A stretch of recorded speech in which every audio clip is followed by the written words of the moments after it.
May is Posture Month. This is Dr. Stephen Weiniger. We're going to be talking about empowerment and branding strategies for the posture specialist. May is Posture Month, and if you work with posture, if you work with body's biomechanics, you should be looking at posture. Today we're going to be talking about some internal strategies to engage patients, to build compliance, empowering them to refer, and we're going to be doing this by giving you a toolkit of different signs, samples, and ideas for how to use posture internally to communicate and engage people. And then take that externally to use those same concepts in talks and screenings in the community as well as online. And we're going to be introducing the BodyZone Posture Practice social media campaign for 2015 Posture Month. StrongPosture says. We're going to be giving you some ideas on how to communicate this online, especially on Twitter. If you're not on Twitter, we're going to be teaching you how to get on Twitter to build your local presence using this very exciting technology that everybody's talking about. But in my experience, most professionals are still looking at and saying, well, I'm not quite sure why. There's a good why. May is Posture Month provides an opportunity to talk about posture and the idea that posture assessment, posture analysis is something that you should be looking at as a part of someone's healthcare. Somebody's physical examination on a regular basis makes sense to people. If they're looking at their health on a regular basis, they should minimally be looking at posture.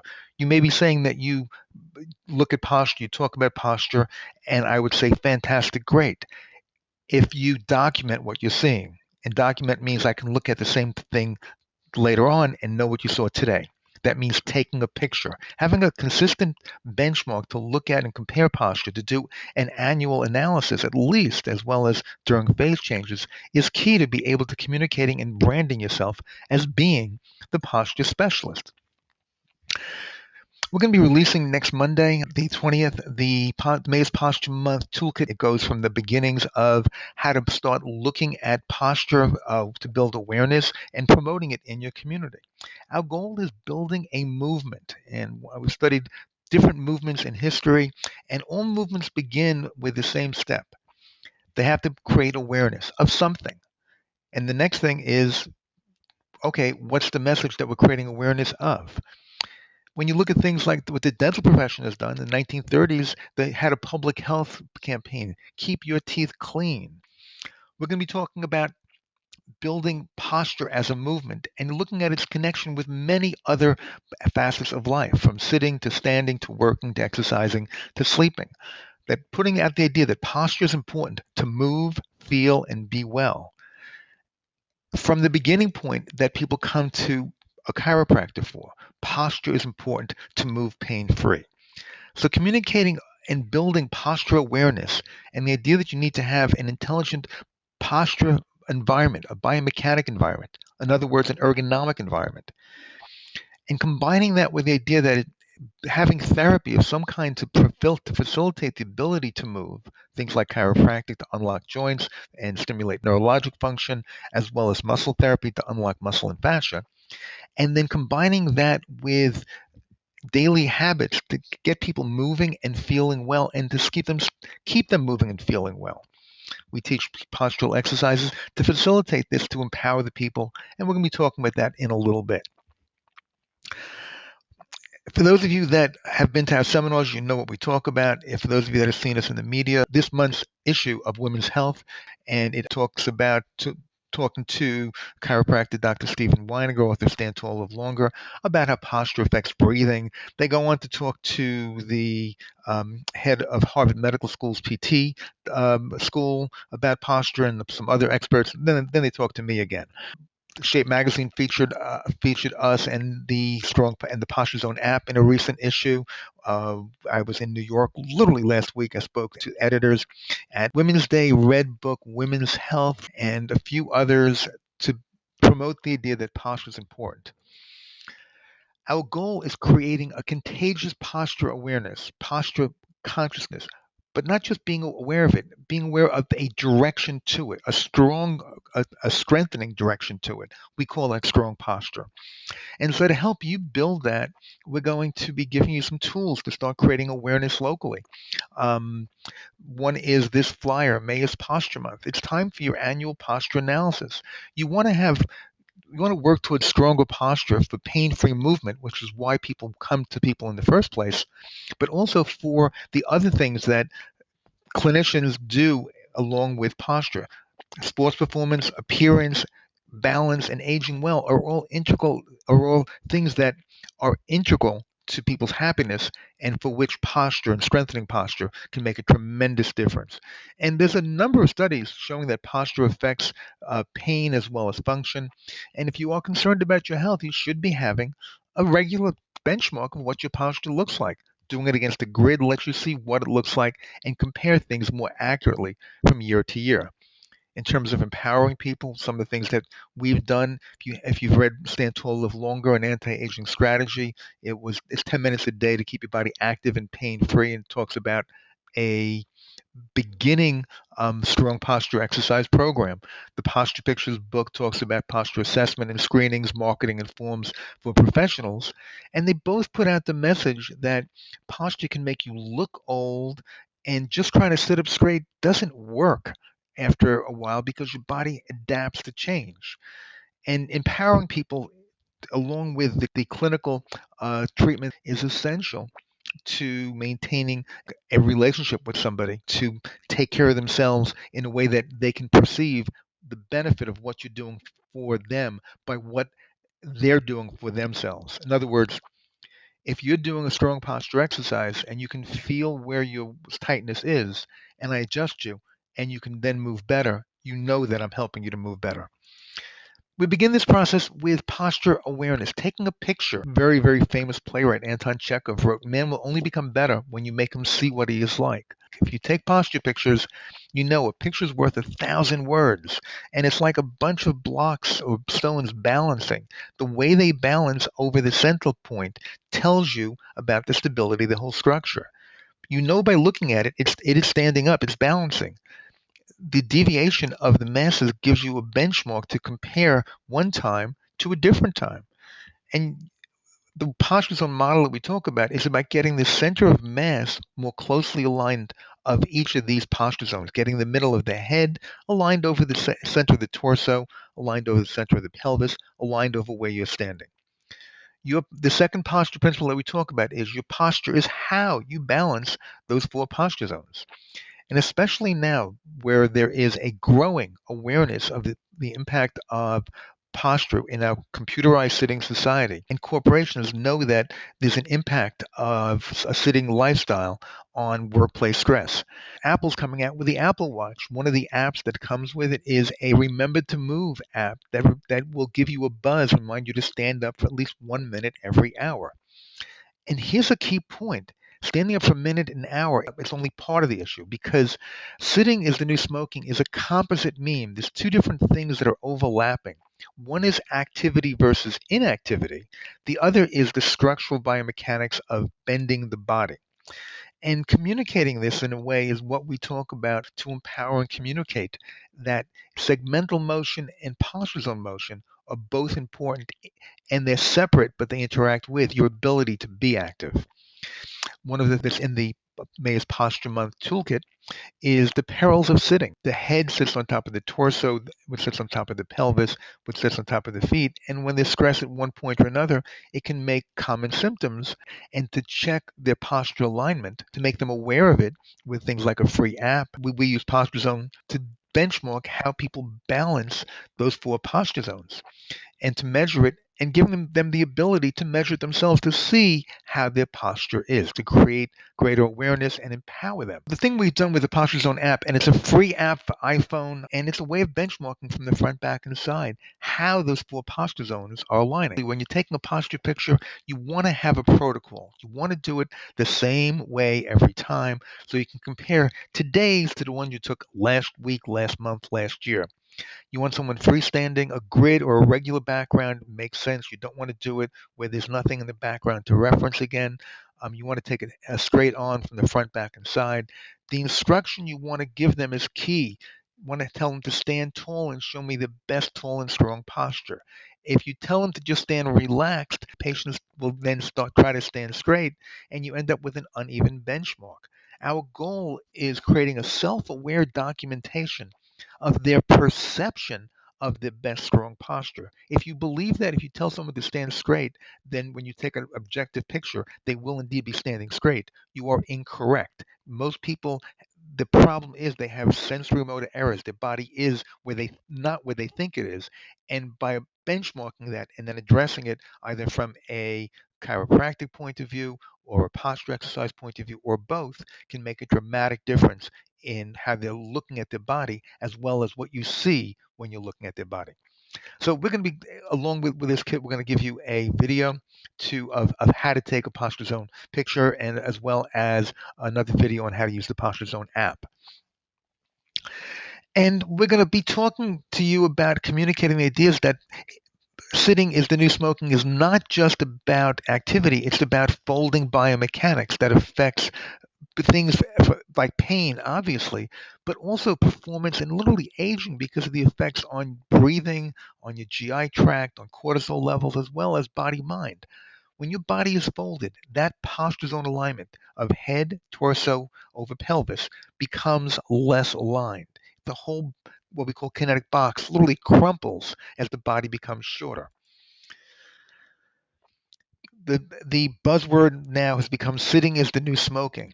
And a new great study came out in the Annals of Internal Medicine this past January. It was a 47 study meta study. They looked at other studies and they found that prolonged sitting was associated with higher mortality from all causes. They found there was an increased incidence of cancer, cardiovascular disease, and type 2 diabetes, even when people exercise regularly. Though they did find that the association with all cause mortality and sedentary behavior was greatest among people that exercise the least. So when you're looking at posture, biomechanics when someone's sitting, the quote unquote ideal has the the head over the torso, over the pelvis, over the way the person's standing, in what we call a kinetic box, centering each posture zone above the one below it. When someone has a less than ideal sitting posture, and you look at those same metrics of where the pelvis is, under the torso, under the head, you'll notice that that kinetic box has the head shifting to the forward part of it.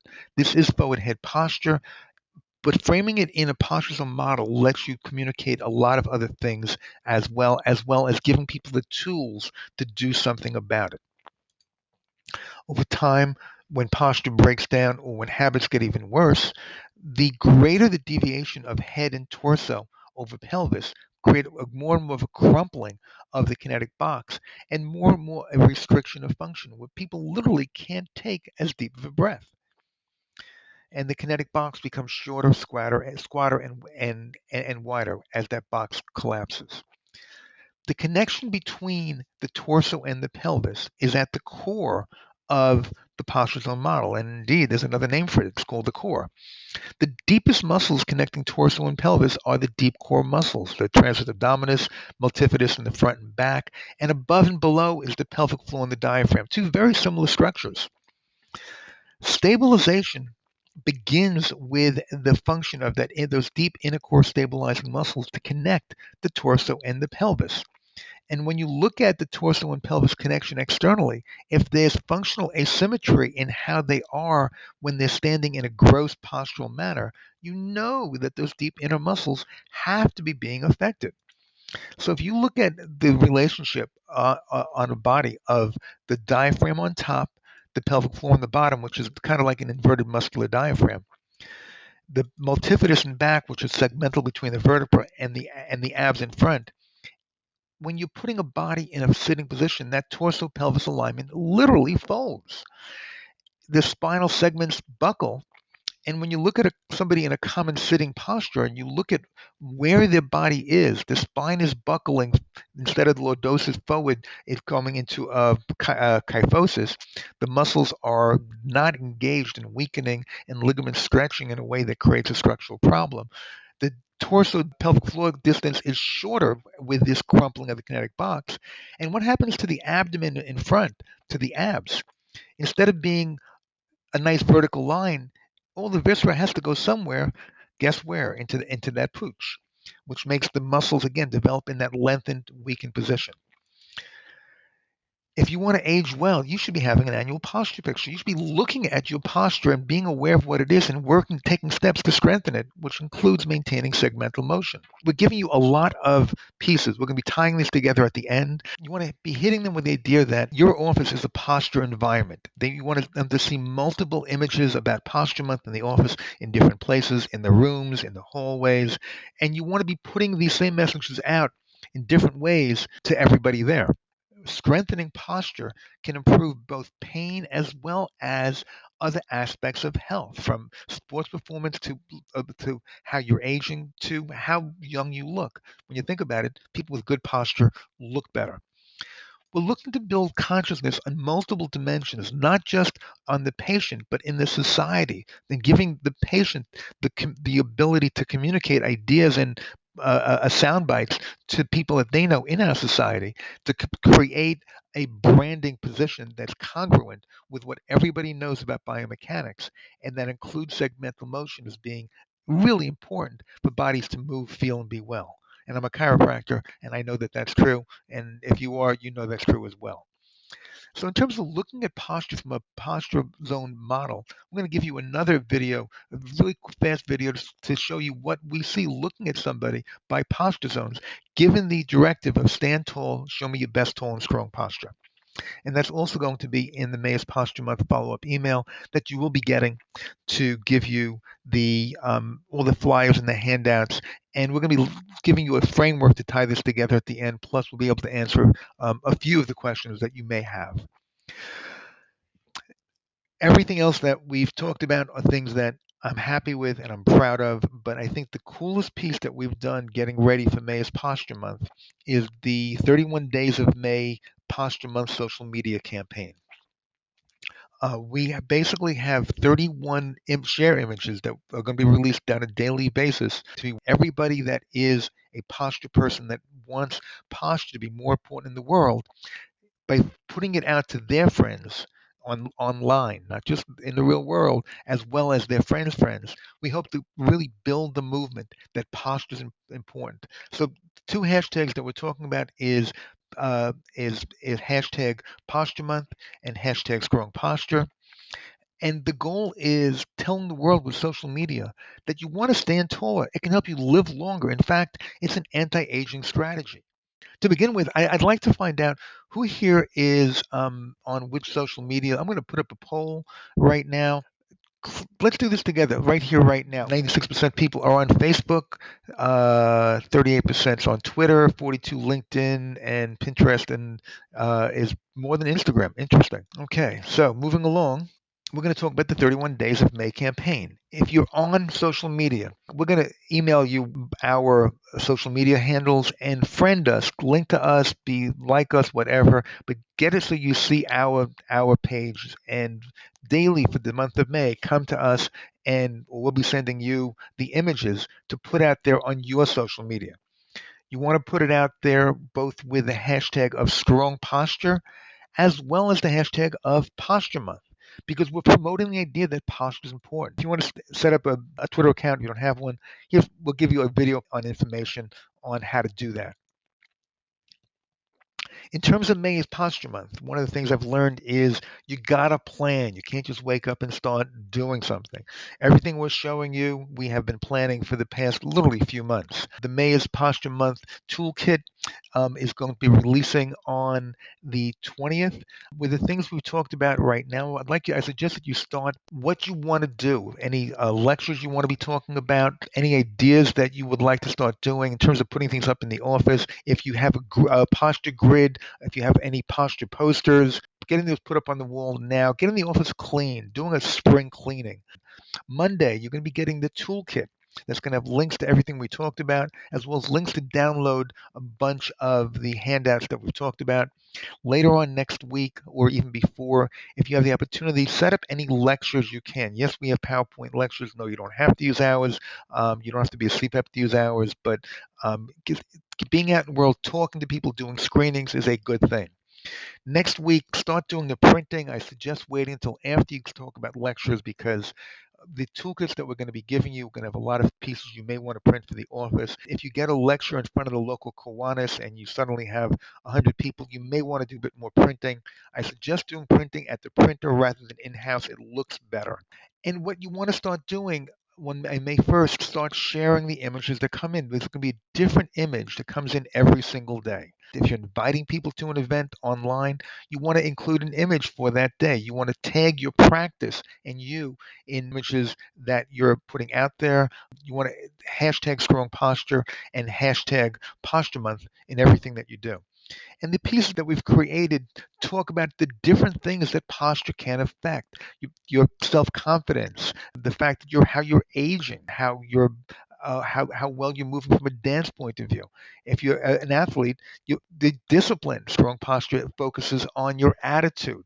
From a performance point of view, if we work with a lot of golfers, making bogeys into birdies, uh, creating an ongoing social dialogue in the people with whom you're connected with online, communicating to them that strong posture is important and you're the one to help them work with and strengthen and address their posture. If you only have a personal account, you can totally still do this on a personal account, because those are the people that are connected with you. You want everyone that knows you to know that you are the posture specialist if you're working with posture. If you have a business account and a personal account, I would say share it from both, because you're talking to two different audiences and you want the people that you care about as well as the people that you care for to be both knowing that you talk about posture, because it's not just about a practice. This is real. If you care about somebody, you want to tell them to take care of their posture. And that's part of being the posture specialist. If you want more information on what we talk about with the CPAP program, check out posturepractice.com for more information on it. Just click on the red button. We'll send you a bunch of information about it. Talking about posture is a way to brand yourself with a niche that nobody else owns. If you ask somebody who's a back pain specialist, there's a lot of possibilities. If you're somebody who's a posture specialist, it's a blank slate. Nobody owns that niche. You should own that niche. You should be the posture specialist, and you should be the person that is the go-to person, not just from your patient's point of view, but socially, because you've communicated to people that you're the posture person, which is why it's not just telling them one time. If everybody that is on your share list, is all your friends on whatever social media, on a daily basis for May's Posture Month, get something different from you, talking about posture, telling them to be aware of their posture, the first thing they do is, yeah, I got to stand up straight. But then they start to notice that they can't, or there's a problem. And that opens the doors to you helping them to stand taller and live longer. I got a few minutes over here, so I'm going to answer some questions over here. If you're taking posture pictures, do you want shoes on or shoes off? It doesn't make that much of a difference. You'd be surprised. I generally prefer taking pictures with shoes on, because then it's an easier benchmark to compare later on. If you're taking them with shoes off, I might note that to try to make the clinical picture always be shoes off. But it really doesn't make as much of a difference as you might think. The PostureZone app does not come in Android yet. We are working on it. iPhone app, if you download it for an iPad, you need to search in the Apple Store for iPhone apps and then download it. When you search for iPad apps, you're not going to find it. A good question. When you're taking a posture picture, yes, that is protected health information under HIPAA, so you need to treat it as such. CPAP program. Yeah, text me offline if you want information about CPAP, and it is the training program for how to build a niche for themselves. To ever work with the patients for the exercises, Stand Taller, Live Longer is designed for patients. That is very much what it is, because it's not just about teaching them exercises, it's about having them understand how to take care of their posture and exercises that are right for them, individualizing it to the person. The strong posture exercises use what we call must versus try. You must keep your head level. You want to try to push it back towards the wall. If your head goes into extension a little bit, you've lost the must. The power of doing it like that is you find the tight or the weak link in the kinetic chain in a very systematic way to address it. We do have tools for patient handouts on a visit-by-visit basis. That's in the rehab box, and we have a staff training manual for that. I hope you have found this helpful. If you have, I appreciate you letting your state association know, because we appreciate them helping us to connect. Thank you for joining us. Hope you found this helpful and enjoying it. My name is Dr. Stephen Weiniger, and I strongly, strongly hope to hear from you next year how much fun you had, how much fun your patients had, and how much your practice has grown as people now call you the posture specialist. Thanks a lot.